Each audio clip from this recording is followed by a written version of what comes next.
ټولې میډیا څومره ملګري راغلي دي صحافي حضرات ډېر په شارټ نوټس باندې راغل او د سره د محمد علیم بھائی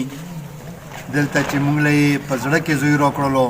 په د جماعت اسلامي په دا کاروان حق کې او په دا قافله حق کې د شمولیت اعلان وکړلو په داسې موقع باندې چې په خپله د پی کې کینډیډیټو کمپین یې روان کړی و خو ده وویل چې ما کوم مقصد دی هغه مقصد زه یې تاسو په ذریعه باندې په اسانه حل کولی شم نو د دغې وجې نه موږ سره اول ملګرتیا او تعلق او خبره موږ دلته دا کوله چونکې دغه قوم نه ډېر مختلف خلک ولاړ دي د پی کې د الیکشن دپاره خو چونکې په اینې باندې په دغه قوم باندې کینډیډیټ نه و نو موږ ټوټل کوشش دا و چې کم از کم دغه قوم نه موږ یو اتفاقي اواز وباسو نو دا کې که څوک کینډیډیټ ولاړو که څوک خبره ولاړه نو ما ورسره په انفرادي حیثیت باندې د ټولو سره خبره کوله چې په اینې باندې تاسو الیکشن لړولو سره ما غرض نشته خو کم از کم په اینې باندې یو اتفاقي اواز د قوم نه وباسو خو دغه دومره د جرأت مظاهره وکړله چې ویلي چې زه اینې باندې خو به هسې تاسو سپورټ کوم چې زه په پی کې باندې هم خانولي صاحب ته سپیس ورکوم او لیر پرېږدم او د هغه په حق کې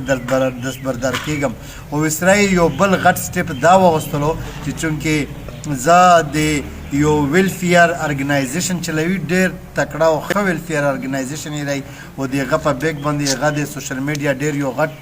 پیج دی چې تقریبا څه 1.5 لاک پورې چې پاسه د هغه فالوورز دي او هغه په ترو باندې دی ډېر زیات خدمات یې دغې علاقې کړي دي یتیمان یې ساتلي دي نور په ډیزاسټر کې چې کوم مسئلې په خلکو راغلي کورونه لوېدلي په هغه کې هیلپ کړی دی حکومتي هیلپ چاته په کار دی د خپل پیج په ذریعه باندې سپورټ کړی نو ده وویل چې ما دا کار د الخدمت فاونډیشن غوندې کې کار دی لهذا زه د الخدمت فاونډیشن یو پارټ جوړېږم یو حصه جوړېږم او دا کار زه داسې نشم کولی چې تر کومه پورې زه په جماعت اسلامي کې نه وم شامل نو لهذا د الیکشن د سپورټ سره سره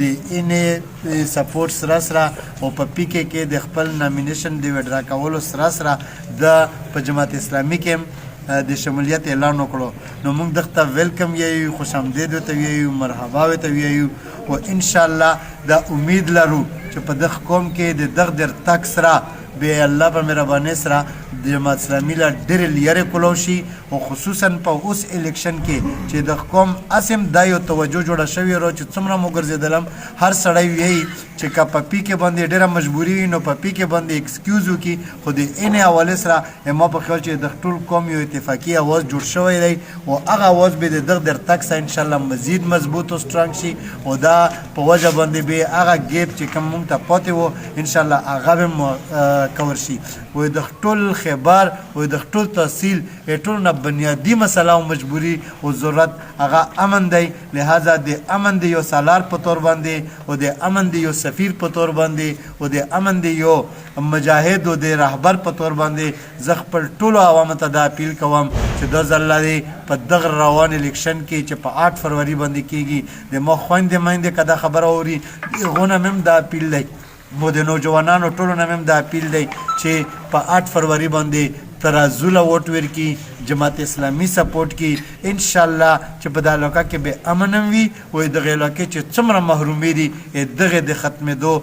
ګارنټي ورکوم او په وثوق سره وایم چې انشاءالله په دغه پلیټفارم باندې به دغه علاقې ټولې ستونزې او ټولې محرومې چې دي هغه حل کوو الله په مهربانۍ سره او هغه به ختمېږي خو دا ورځ د قوم د ګټې ورځ دو دغه عوامو د ټولو خلکو د ګټې ورځ دو او د تاوان یم دو نو په کار دی چې ځان تاوان نه جوړ نه کړي او روزي د خپلې ګټې دپاره په ترازو مهر ووهي ډېره مننه جي خپله دي دومره فالوورز دي په دا علاقه کې چې یقیني درته یم و هغو ته هم زه دا پیغام ورکوم چې څومره مو پریدی قوم دی څومره هم هغه د اینې سره تعلق ساتي د کلاخیل نه ونیسه تر هغه پورې خیل هغه پورې بډر پورې چې څومره هم دي اکثر مونږ لکه په پالټو کې تقسیم یو د پالټو د واجب مثال مونږ هغه اوټ نشو کاست کولی هغه دا وي چې مثال امو لیډر به خفه شي ریمو هغه به خفه شي اوس هغه وخت نه دی زه ویم چې اوس د بوډۍ بالکل ډسټرکټ خیبر د پوره مونږ ته یو داسې لیډر ضرورت دی چې مونږ ته روډ نه دی پکار مونږ ته ټرانسفارمر نه دی پکار مونږ ته هیڅ هم داسې مونږ ته امن پکار دی او داسې وخت په باندې روان دی چې که مثال مونږ د غلط سړي هغه وکړلو انتخاب وکړلو نو بیا تاسې مخکې حالات کتلی دي چې موږ څومره په جلوزو کې ذلیله شوي یو. نو زه ویم چې اوس به نه روډونه غوړو نه به غوړ صرف موږ ته د امن ضرورت دی و د امن زه ویم چې د جماعت اسلامي نه ښه چویس به موږ ته بل نه وي. دویمه دا خبره ده زه خپل څومره فالوور چې دي او څومره چې د خیبر نوجوانان دي هغه مثال موږ خویندې دي مشران دي هغو ته مو دا خواست دی که مثال تاسې په دا کې ګیر و چې یار دا مو ترز وی ویلوړ دی او زه ووټ نشم کاسټ کولی یا مثال زه د ده سره په پټه کلم چې ته درومې ټولو ته مو دا خواست دی کلم چې ته څې ووټ کله ته وهې نو بیا اختیار دی تاسې تو د بغیر د اعلانه به څوک نه ګوري. نو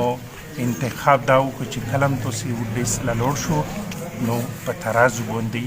ووټ ووهو او چې کوم لیډر دی وي هغه ته دا ووایو چې بس ووټ مې درته وویلو نه به درنه خفه کېږي